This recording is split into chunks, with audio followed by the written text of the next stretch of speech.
Bayangkan, dunia kripto macam bandar yang tak pernah tidur. Bila geopolitik jadi panas, duit besar biasanya jadi lebih berhati-hati. Tapi minggu ni kita nampak sesuatu yang menarik. Pertama, tokennya melonjak bila mereka lancarkan confidential intense.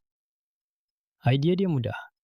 Transaksi boleh jadi lebih tertutup semasa proses pelaksanaan, supaya susah untuk pihak lain intai dan ambil kesempatan macam front running atau serangan sandwich.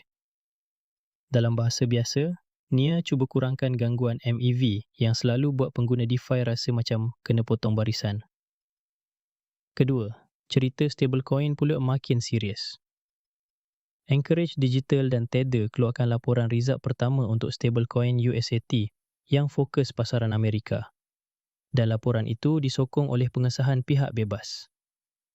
Ini penting sebab bila stablecoin nak masuk dunia pembayaran dan institusi, kepercayaan bukan dibina dengan slogan, tapi dengan dokumen dan semakan. Dalam masa yang sama, Bitcoin sempat pulih bila ETF BTC DAS rekod aliran masuk besar, walaupun sentimen global dibayangi ketegangan di Timur Tengah. Apa mesej dia?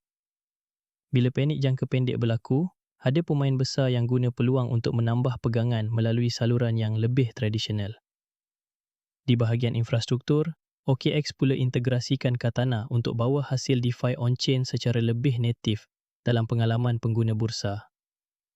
Maksudnya, halangan klasik, nak pindah aset, nak bridging, nak fikir rangkaian, semua tu cuba dikurangkan. Dan satu berita yang bagi aku lain macam. Ben Dillo, pengasas bersama BitMEX, umum derma hingga 20 juta pound kepada London Institute for Mathematical Sciences sebagai sebahagian kempen endowment 60 juta pound.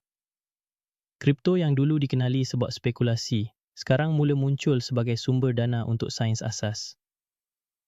Akhir sekali, trend baru sedang naik. AI dan on-chain makin rapat. OKX lancar toolkit on-chain OS untuk bantu pembangun bina ejen AI yang boleh urus dompet, baca data on-chain dan jalankan tindakan secara otonomi. Bila pasaran kripto beroperasi 24 jam, ejen otomasi macam ni boleh jadi pemain sebenar.